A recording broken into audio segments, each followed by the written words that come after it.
Apakah kamu pernah mendengar kisah tentang kekayaan terbesar yang pernah ada di muka bumi? Harta karun Nabi Sulaiman. Legenda yang sudah berusia ribuan tahun, namun hingga kini masih menjadi misteri. Beberapa teori menyebutkan bahwa harta tersebut masih tersembunyi di tempat yang tak terjangkau. Tapi benarkah demikian? Ataukah ini hanya mitos belaka? Mari kita selidiki lebih dalam. Nabi Sulaiman adalah salah satu nabi yang diberi kekuasaan luar biasa oleh Allah. Beliau tidak hanya seorang nabi, tetapi juga seorang raja yang memiliki kendali atas manusia, jin, bahkan hewan.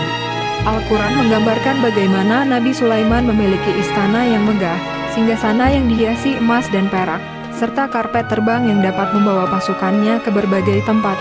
Namun, pertanyaannya adalah, kemana perginya semua harta ini setelah Nabi Sulaiman wafat? Apakah benar-benar lenyap atau masih tersembunyi hingga kini? Sejak berabad-abad yang lalu, banyak sejarawan, arkeolog, bahkan pemburu harta karun yang percaya bahwa kekayaan Nabi Sulaiman masih tersembunyi di suatu tempat. Beberapa teori menyebutkan bahwa harta ini berada di bawah Masjid Al-Aqsa, karena tempat ini dulunya adalah lokasi istana Nabi Sulaiman.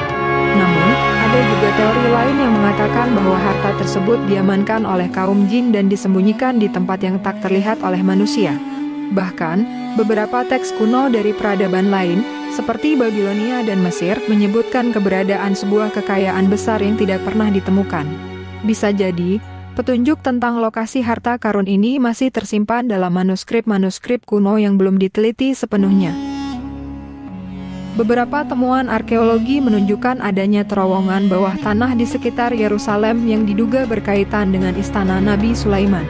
Pada tahun 1867, seorang arkeolog Inggris bernama Charles Warren menemukan sistem terowongan bawah tanah yang misterius di sekitar Masjid Al-Aqsa.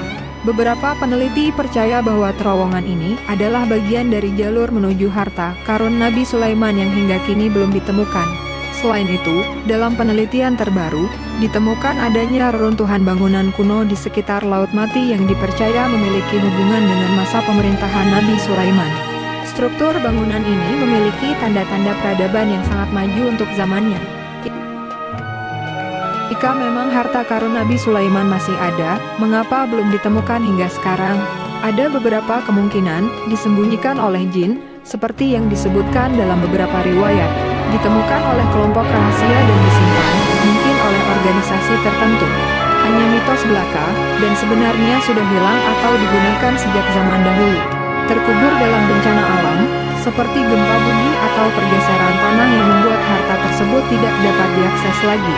Namun, hingga kini, pencarian harta ini terus dilakukan. Dan misterinya tetap menjadi salah satu teka-teki terbesar dalam sejarah dunia. Jadi, apakah harta karun Nabi Sulaiman benar-benar masih ada? Ataukah ini hanya legenda yang tidak pernah terbukti? Sejarah dan fakta belum bisa menjawabnya dengan pasti. Namun satu hal yang pasti, kisah ini akan terus menjadi misteri yang menggugah rasa penasaran kita. Sampai sekarang, para peneliti, sejarawan, dan bahkan pemburu harta terus mencari bukti-bukti baru. Mungkin suatu hari nanti, dunia akan menemukan jawabannya. Bagaimana menurut kalian? Apakah harta karun ini benar-benar masih tersembunyi? Atau mungkin sudah lama ditemukan secara diam-diam? Tulis pendapat kalian di kolom komentar.